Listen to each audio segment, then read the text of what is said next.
Muy buenos días, son las 7:05 de la mañana y continuamos con estos diálogos, estas entrevistas con los candidatos a la presidencia que estarán compitiendo por la primera vuelta presidencial el 31 de mayo. Estamos hoy con Abelardo de la Espriella, José Manuel Restrepo, gracias por este diálogo, por este tiempo para Noticias Caracol. Gracias por la invitación, María Alejandra, es un placer estar aquí en Caracol. ¿Cómo va, vice? Muy bien, yo feliz. De candidato de vice. Feliz. ¿Qué tal la academia en cambio con la campaña?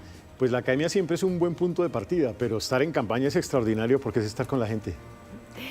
Abelardo de la Espriella es un candidato que tiene un permanente tono, digamos, de litigio, de defensa, no solamente, como usted dice, de la patria, ya vamos a hablar de ese concepto, sino en general de su candidatura, como es normal. ¿Qué ha aprendido de usted con ese ejercicio de la defensa del sistema judicial colombiano? ¿Cómo lo califica hoy? Bueno, yo soy un hombre formado en el derecho y conozco muy bien nuestra rama judicial, como las otras dos ramas del poder público. La formación como abogado me permite entender cómo funciona el Estado. Y tengo perfectamente claro que hay unos problemas estructurales en la justicia colombiana, como por ejemplo la falta de atención o el acceso para el ciudadano de a pie para la justicia.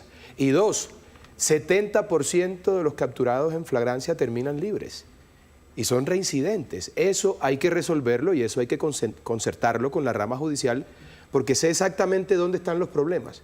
Y lo que tenemos que hacer aquí es tratar desde el gobierno con la rama judicial de buscar la salida para llevarle a todo el pueblo colombiano una mejor administración de justicia, que es lo que debe ser y por lo que tenemos que trabajar. ¿Cuáles son los vacíos que tiene nuestro sistema de justicia para poder concretar una verdadera efectividad frente a una presión criminal tan importante como la que tiene Colombia? Estos fenómenos criminales que tiene Colombia no son los de cualquier país. ¿Qué le falta a ese sistema judicial que ustedes, además desde su oficina, pues saben llevar para ejercer la defensa? Bueno, María Alejandra, has dado en el clavo. Colombia está sufriendo una pandemia criminal.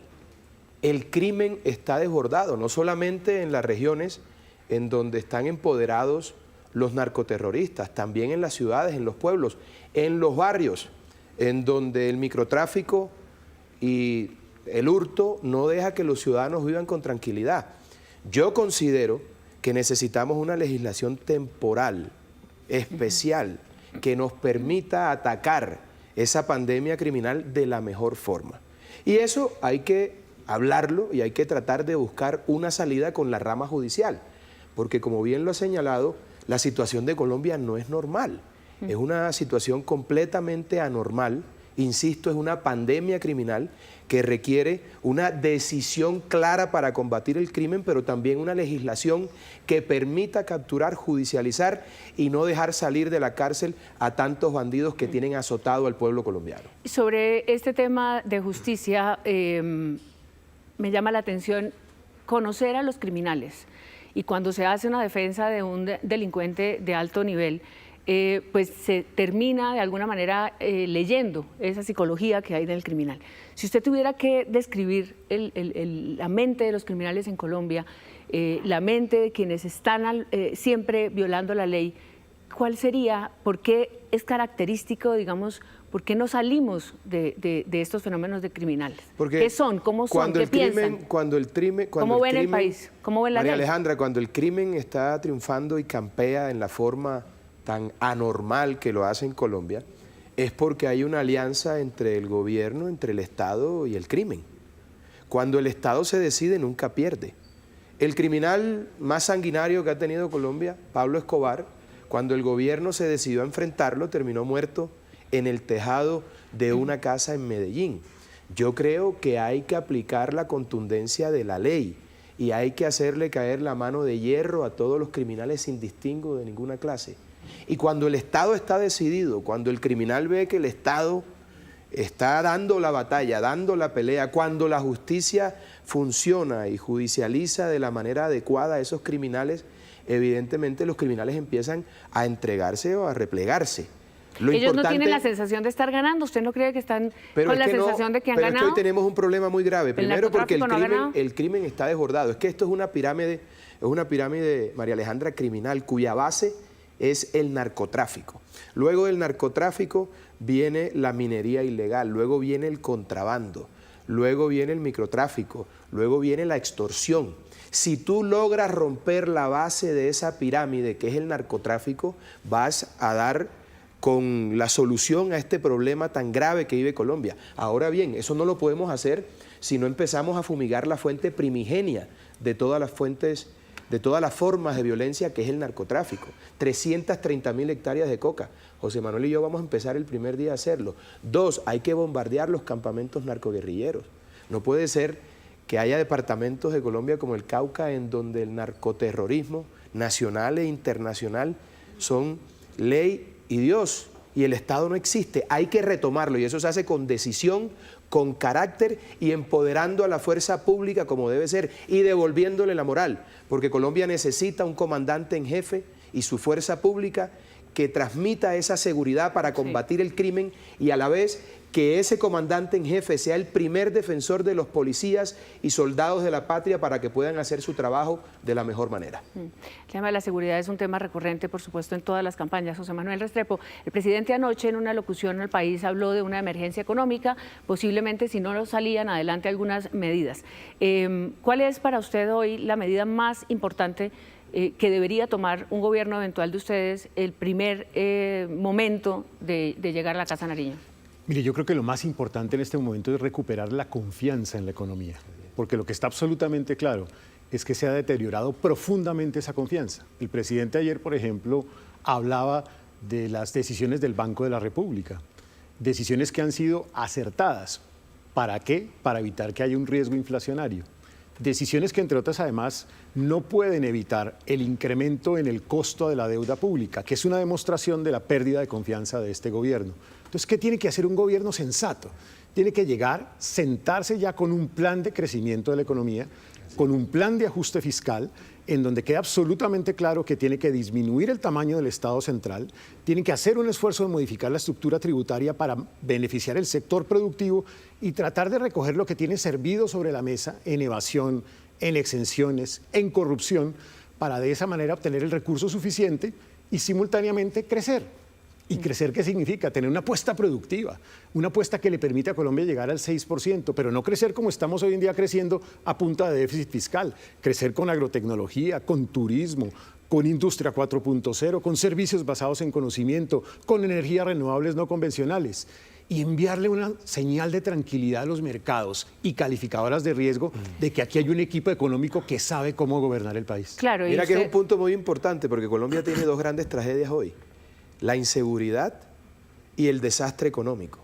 Y esta es la fórmula que le puede traer a Colombia esa solución, porque nosotros tenemos el carácter y la independencia política y económica para hacer lo que Colombia requiere que se haga. ¿En dónde ubica usted? Cuando yo escogí a este señor, no, lo hice le acabo de hacer una pregunta al ministro de Hacienda. Claro. Mira, vamos a tener el mejor vicepresidente de la historia de Colombia. Mire, ¿cuál es en la tragedia que usted define el lugar que usted le da a la desigualdad y a la pobreza? Porque en este punto hay que crecer la economía y obviamente se entiende que creciendo la economía se irriga todo el sistema. Pero en términos de énfasis, en un país absolutamente desigual, donde hay una, digamos, una falta de toma de decisiones para abocar, digamos, directamente ese programa, en el de ustedes, y porque se habla de que la derecha no le interesa, en el fondo, digamos, la estructura principal de su propuesta, ese tema de los pobres. ¿Ustedes cómo lo abordan? Y yo lo primero que tengo para decir es que la gente está cansada de las categorías, derecha, izquierda, centro. La gente lo que quiere son soluciones. De acuerdo. En la calle lo que nos piden son respuestas a soluciones. Sí. Y en ese orden de ideas, nuestra propuesta pone primero a las personas vulnerables y pone de presente: necesitamos atender el primer problema, que es la salud. Ese es un problema social. Necesitamos atender el problema de la pobreza a través de la generación de recursos, a través de la generación de empleo. Necesitamos enfrentar el desafío de la inequidad a través de un crecimiento que se irradia a todos los actores de la sociedad. Entonces, nuestra propuesta es una propuesta de crecimiento y de ajuste fiscal en beneficio de los más vulnerables. Sí, yo menciono esto en términos un poco de los lugares comunes que hay alrededor de las definiciones ideológicas. Alguien nos decía, sí va a ser una decisión ideológica, sí se está marcando un camino ideológico en esta campaña campaña. Yo creo que Abelardo de la Pero, Espriella lo ha hecho muy enfático en su campaña. No, es que se parte de un supuesto falso, María Elena. Nosotros, nuestra mayor preocupación son los pobres, la gente humilde. Colombia tiene 20 millones de compatriotas que se van con una mala comida a la cama. Así es. Hay barrios de Barranquilla en los que la gente cocina periódico. Esa es nuestra principal preocupación.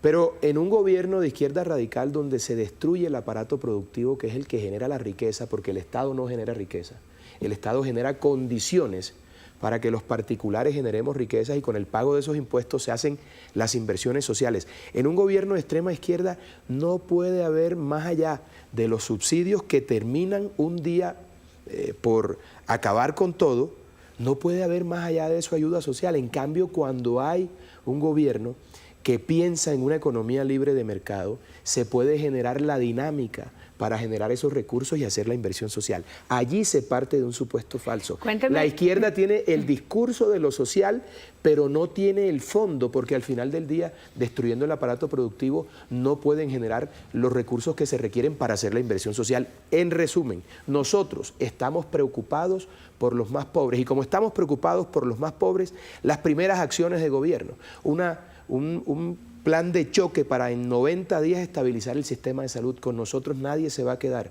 sin atención médica y sin sus medicamentos. Los subsidios para las madres... ¿De dónde se va a financiar ese plan de choque? Ya te cuento, los subsidios para las madres cabezas de familia. Y tenemos que ver qué hacemos con los ninis, que son los jóvenes que ni estudian ni trabajan. Les tenemos que ofrecer una oportunidad de educación en innovación, nuevas tecnologías para que puedan ser productivos. Así que lo social es fundamental para nosotros y eso no tiene color político, porque la gente lo que quiere son soluciones, no discusiones ideológicas. Muy bien, preguntaba por el hecho específico del recurso para atender una emergencia de salud. Todas las campañas dicen un plan de choque en los primeros 30 días. Esa es la diferencia. Nosotros no solamente decimos, sino hacemos. Son 10 billones de pesos. Así es. Y 10 billones de pesos que hay que conseguirlos de distintos lados. Primero, modificar lo que se hizo mal en los cambios que se le hicieron a la UPC, la unidad de pago por capitación, porque ahí se incluyeron costos que se convirtieron casi que en clientela política, como por ejemplo parte de los equipos básicos médicos y otros costos adicionales, por lo menos 4 billones de pesos allí. Segundo, hay que llegar a exigirle eficiencia a las EPS administrativas. Hay unas EPS del 10% de costo de ingreso y otras de 7%. Hay que establecer un tope y exigirle a las EPS que sean eficientes. Hay también una cantidad de recursos allí dentro del sistema que están dirigidos hacia la infraestructura hospitalaria que se están utilizando para burocracia, entre otros temas, y no los entro a calificar, casi 3 billones de pesos. Ahí está la plata. Y podemos entrar también a revisar parte del recurso del ADRES que está mal distribuido. ¿No necesitan una medida excepcional? ¿No va a entrar el gobierno eventual de ustedes a un plan de choque económico con medidas excepcionales? Lo primero que hay que entrar a ver es cómo es el grado de destrucción. Decretos de Nosotros ya hicimos la emergencias. estimación de los 10 billones, pero seguramente va a haber muchos más problemas en la realidad, porque es que el país va a heredar la peor crisis fiscal en la historia. En toda su historia. Con problemas de recursos en seguridad, problemas de recursos en salud, en el sector energético. Entonces vamos a tener que entrar de frente a revisar cuál es el estado de las cosas. Pero en Vamos a hablar- principio, para el plan de choque de estabilización de la salud no se requiere una medida excepcional. Ok. Porque esos 10 millones, de esos 10 billones salen, como te lo ha indicado José Manuel, de esos clarísimos puntos que hemos determinado, como por ejemplo el tema de la UPC y lo que está ocurriendo en todo el tema administrativo. Sí. Eso lo tenemos claro, pero nosotros vamos a llegar a hacer un corte de cuentas.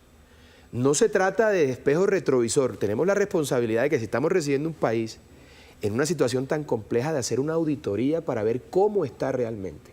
Y luego de esa auditoría tomaremos decisiones para hacer lo que en derecho corresponda, para sacar a nuestro país del foso profundo y llevarlo a ese lugar de grandeza que proponemos José Manuel y yo, que es la patria milagro, porque Colombia tiene todo para ser una gran nación y aquí estamos nosotros para hacerlo, porque nosotros no somos mercaderes de ilusiones, somos, María Alejandra, empresarios de realidades. Hay una promesa, usted la acaba de mencionar, y es hacer de Colombia un milagro. Los milagros realmente pues pertenecen y corresponden a una concepción divina, digamos, del cambio mágico un poco de las cosas. El milagro en Colombia pasa por una legitimidad del liderazgo. esa legitimidad se construye también en términos del respeto, por supuesto, constitucional y el respeto, en ese caso, a la oposición. ¿Cuáles son las garantías que va a tener la oposición en una campaña que ha sido tan confrontacional, digamos, con este otro país que también está surgiendo y que también hace parte de su patria? Mira, es que la campaña es confrontacional porque esa es la naturaleza de la política. La política polariza. A eso no hay que tenerle miedo. Pero el gobierno es otra cosa, porque el presidente representa la unidad de la nación por mandato constitucional. Yo voy a ser el presidente también de los que no votaron por mí y voy a respetar a la oposición. Nosotros acatamos el Estado de Derecho, ni un centímetro por fuera de la Constitución. Ese es nuestro límite. Y por supuesto, el trabajo político consiste en que haya una oposición con garantías y nosotros, que vamos a ganar las elecciones y vamos a estar en el poder, vamos a plantear nuestra visión de país, que es esa nación milagro.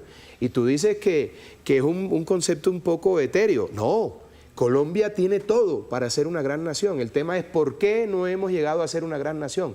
Porque siempre han estado ahí los de siempre, los que han sido financiados por los grandes grupos económicos. Bueno, ustedes han hablado de los nunca. Por eso, yo le iba a perdóname, preguntar sobre ahí voy. Sí. Los que siempre han vivido de la teta del Estado, los que siempre han hecho politiquería. Nosotros hacemos parte de los nunca. Pero de esos los que nunca hemos hecho politiquería y jamás le hemos dado la espalda a Colombia en sus horas más oscuras. Nosotros, José Manuel y yo, María Alejandra, no vinimos a hacer la política de siempre, vinimos a cambiar la política para siempre. Yo iba a decir una cosa Sí. respecto de la idea de la Colombia milagro, porque en el fondo es un tema muy potente. Sí. Es cómo enamorar a Colombia de la esperanza. Y yo creo que este es un propósito en donde no solamente serán quienes votaron por nosotros que entren a esa Colombia milagro. Aquí vamos a hacer el esfuerzo de invitar a toda la sociedad, aún eventualmente aquellos que votaron por Iván Cepeda y que nosotros sabremos de Así derrotar. es. Pero una cosa importante, el milagro es un tema que puede ser real y los colombianos tenemos que creernos esa historia, en el sentido de que ¿por qué sucedió en Corea del Sur? ¿Por qué sucedió en Singapur? De acuerdo. Pues los colombianos tenemos de sobra para lograrlo, en talento, en biodiversidad, en territorios pujantes. Solamente el contacto que estamos teniendo en las regiones nos demuestra que sí es posible construir un país con esperanza. O sea, tenemos todo para ser una concepto- gran nación y hay que aprovechar eso. El concepto digamos, el concepto no, lanzarse a la presidencia. Yo no sé hace cuánto tiempo lo estaba usted pensando. ¿Hace cuánto lo estaba pensando? No, mira, es que yo lo he dicho reiteradamente. No, Yo- pero dígame yo- más o menos qué cree Cua- en su trayecto de vida. Cuando yo vi que los de siempre iban a hacer lo de siempre, Pero en este periodo. en este periodo, es que esto Es que nunca antes pasó por mi cabeza. Le pregunto por lo siguiente, En nunca este antes periodo. pasó por su cabeza, exactamente. La vocación de lo público, la vocación por el país, la vocación por el servir, es una vocación, le estoy diciendo. Hay Por mucha gente ayudar a tiene los que una más necesitan también. Claro, pero eso requiere también, obviamente, de un proceso, o en algunos casos, de conocer el Estado. Usted dice, lo conozco por mi ejercicio de abogado.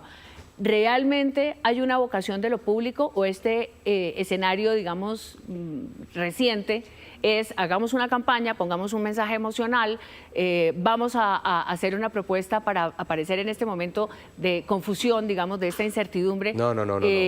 ¿Hacia dónde y dónde soporta te usted aclaro, su vocación mira, pública? se llama patriotismo. Ajá. Cuando tú tienes tu vida resuelta, pero tu país está pasando sus horas más oscuras y tú decides dar un paso al frente, eso se llama patriotismo, que es la virtud republicana más grande de todas.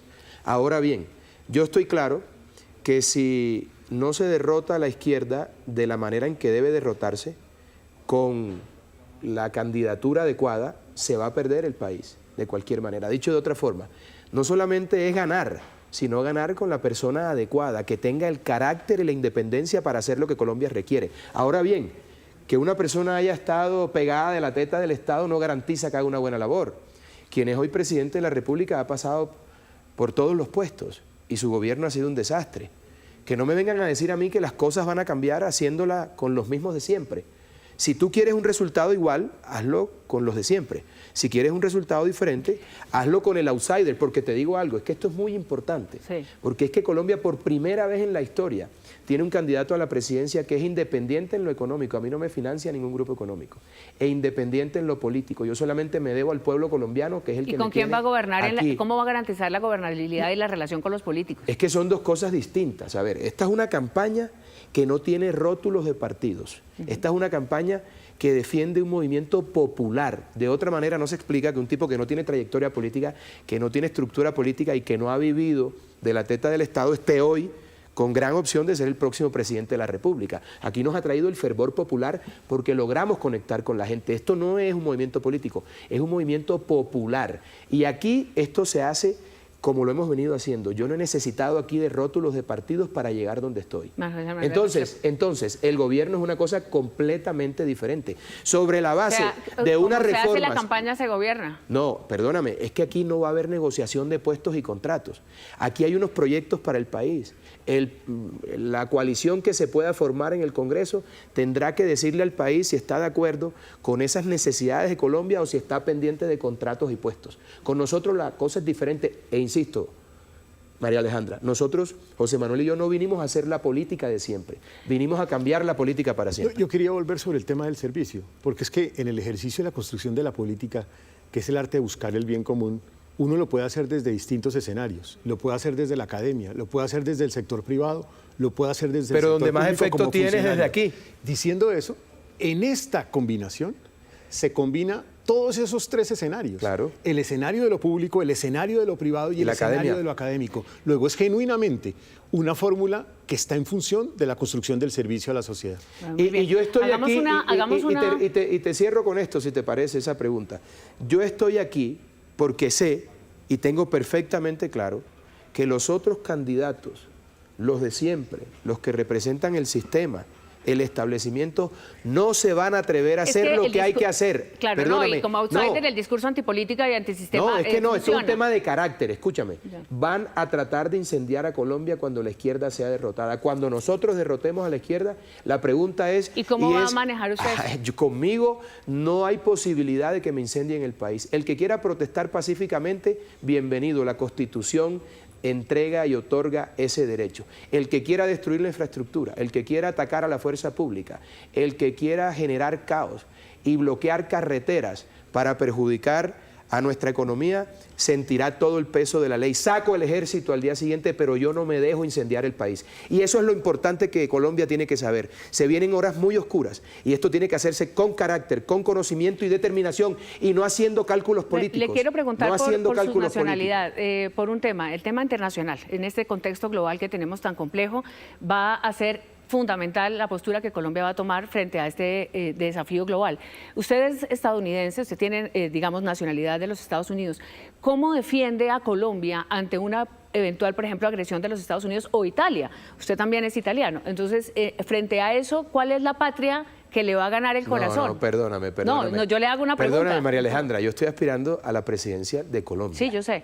Yo soy un colombiano. Usted participa de la política de Estados Unidos, yo soy un participa colombiano, con el Partido pero Republicano. Perdóname. Yo estoy aspirando a la presidencia de la República y voy a honrar a todos mis compatriotas que le pongan la raya al tigre en el tarjetón el 31 de mayo. Los voy a hacer sentir orgullosos porque vamos a hacer un gobierno como nunca antes se ha visto para llevar a Colombia a esa patria milagro que proponemos José Manuel y yo. Mi compromiso es con Colombia. Mi obligación constitucional. Pero respóndame lo que le estoy preguntando, frente a una eventual agresión o algo de Estados Unidos. Siempre Colombia de primero, y como presidente de la República tengo que defender a mi país, el que me eligió como su presidente. Aquí no hay dobleces de ninguna clase. Primero Colombia. Es más, en estos días me preguntaron acerca de una posible intervención de Estados Unidos por el tema de narcotráfico en territorio colombiano y dije que bajo ninguna circunstancia apoyaría eso. Bajo ninguna circunstancia.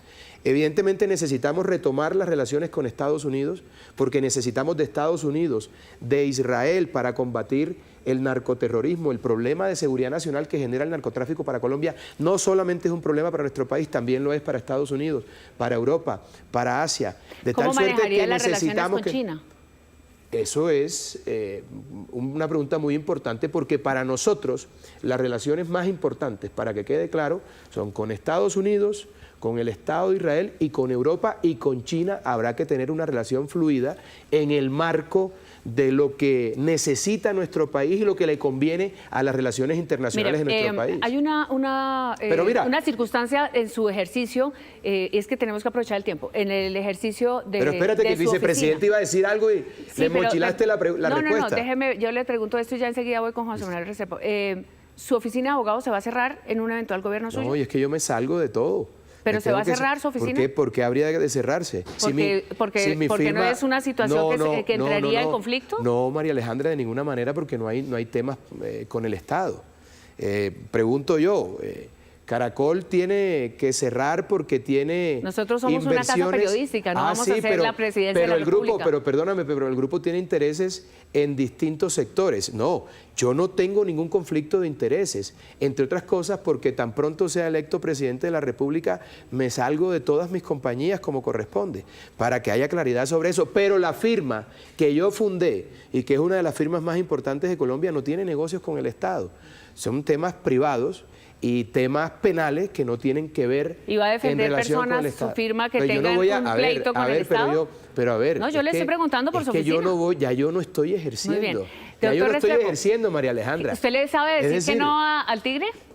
Todo el Hombre, tiempo todo el también. tiempo, Es por que yo tengo supuesto. también carácter. No, por Claro. supuesto. Así como él Pero tiene carácter, yo también tengo mi ¿Cómo carácter. es el rol, además de su experiencia en términos económicos y de esta visión que tiene de país, cuál es el rol en este modelo que usted va a ejercer? Y ya lo hablaron, supongo. Sí, yo creo que lo que hay que pensar es que esta vicepresidencia sea una vicepresidencia que sea útil, que sea efectiva, no solamente que se dedique a montar en helicóptero, que tenga una característica importante y es que pueda conectar la política local con los temas internacionales, que pueda conectar, por ejemplo, el Ministerio de Energía con las oportunidades que hay en materia de nuevas energías a nivel internacional, De acuerdo. incluida, por ejemplo, nuevas regulaciones en energía nuclear, que conecte el Ministerio de las TIC con oportunidades en la cuarta revolución industrial, en inteligencia artificial, en computación cuántica, que conecte a la Cancillería para lograr que Colombia, por ejemplo, tenga una nueva relación con Estados Unidos, en donde la entrada, por ejemplo, a Venezuela para recuperar la democracia,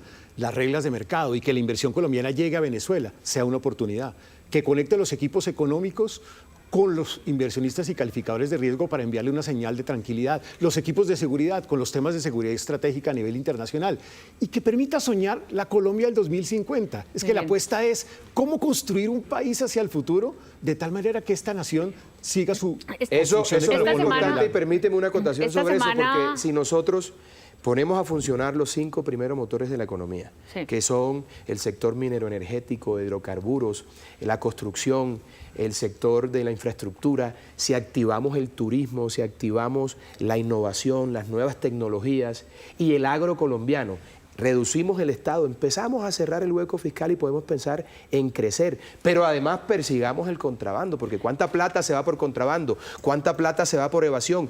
Proponemos un bloque de búsqueda contra la corrupción, se van 70 billones de pesos al año. Entonces, ahí está servido eso. ¿Qué necesita eso? Carácter y determinación. Déjeme terminar y nosotros porque lo tenemos. me queda menos de un minuto. Usted tiene pues, esta semana ha habido la noticia sobre el mensaje del presidente y las interceptaciones. Usted ha dicho ya que va a emprender, que pide que hagan una investigación.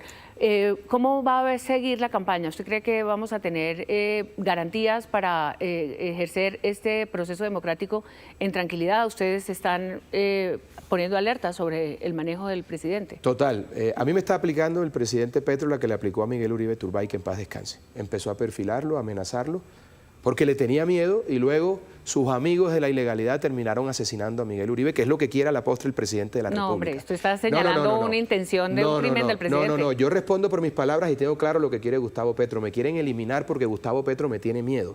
Sabe que yo sí soy capaz de llegar a hacerle pagar todo el daño que le ha hecho a Colombia. No solamente aquí, sino también afuera cuando se ha solicitado. Entonces, esos ataques lo que demuestran es miedo. Toda la campaña negra que se ha orquestado desde el establecimiento, desde medios públicos y privados para difamarme durante 9 meses por mi ejercicio profesional, porque no tienen nada más que decir. Yo ejercí una labor legal que está amparada por la Constitución y la ley y no tengo ni una sanción disciplinaria ni una sanción penal por eso en 22 años de ejercicio. Entonces, lo que salga por fuera de los fallos es opinión, los fallos son certezas. Entonces, Petro sabe que yo sí voy a llegar a poner los puntos sobre las sillas, que tengo el carácter, que tengo la ardentía, que tengo el talante para hacer lo que hay que hacer y me quieren eliminar moralmente, me quieren eliminar físicamente porque ya lo otro no ha funcionado. Y ahora me quiere armar un montaje. El montaje de lo de Thomas Gregg es una locura. Yo no conozco a los señores Bautista. Nunca me he sentado con esos señores. No tengo nada que ver con el contrato de los pasaportes. Pero hace 2 meses también el presidente de la República dijo que yo estaba detrás de los negocios de Urrá. No conozco a nadie de Urrá en el departamento de Córdoba. ¿Va a ir a los debates? Yo voy a ir a los debates. ¿Va a venir a los debates? Si va Cepeda, con el mayor gusto. Pero si no va Cepeda, te pongo este ejemplo. No, te pongo este ejemplo.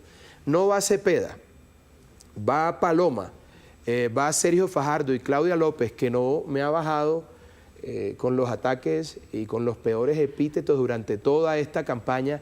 ¿Qué sentido tiene? Lo que tiene sentido es esto, que vayamos a un debate con Cepeda. Si Cepeda no va, a mí me gustaría tener unos encuentros que no fueran debates, sino unos conversatorios con Paloma y su fórmula, porque yo tengo que ser muy cuidadoso, yo soy un gallo de pelea, yo soy un tigre, yo no puedo entrar al ruedo en un debate y no atacar, entonces tengo que ser muy cuidadoso. ¿Y entonces qué le preocupa que lo ataquen? No, pero yo tengo que ser muy respetuoso. No, lo digo no por atacar, pero los debates son el escenario de la deliberación democrática. Llevo 20 años aguantando todo tipo de ataques y 9 meses me han inventado pues todo. Yo estoy hecho de otro material, a mí no me arredran con eso ni me asustan. Lo que te quiero decir yo es que el enemigo aquí es Cepeda. La señora Claudia López no existe, el señor Fajardo está muy mal en las encuestas. El tema es Cepeda, la doctora Paloma y yo. Yo no voy a maltratar a la doctora Paloma. Aquí el enemigo es Cepeda y debo ser muy cuidadoso con eso. Y tengo que ser muy responsable con el país, porque al único enemigo que reconozco es a Iván Cepeda, y José Manuel y yo lo vamos a derrotar el 31 de mayo para devolverle la esperanza a este país. ¿Enemigo o contradictor político? No, Cepeda es un enemigo. Yo no ando con esas agüitas tibias. Yo estoy haciendo las preguntas. Que quede claro y con todas sus letras. Cepeda es un enemigo de la patria porque quiere instaurar definitivamente en Colombia un modelo político, económico, social y cultural que ha fracasado en todo el mundo y que ha dejado millones de muertos. Basta ver la propuesta de constituyente para encontrar que es una destrucción de los pesos y contrapesos en la democracia, destrucción de las instituciones, destrucción de la autonomía del Banco Central, destrucción del apoyo al sector empresarial, por donde se le mire. Es un campo de destrucción. Hay sin duda un escenario muy interesante para los ciudadanos en estas elecciones. Están confrontando visiones diferentes de país y por eso estamos haciendo estos diálogos. Muchas gracias a ustedes por estar esta mañana en Noticias Caracol. Mañana, en esta misma conversación, Sergio Fajardo y su fórmula a la vicepresidencia. Muy buenos días.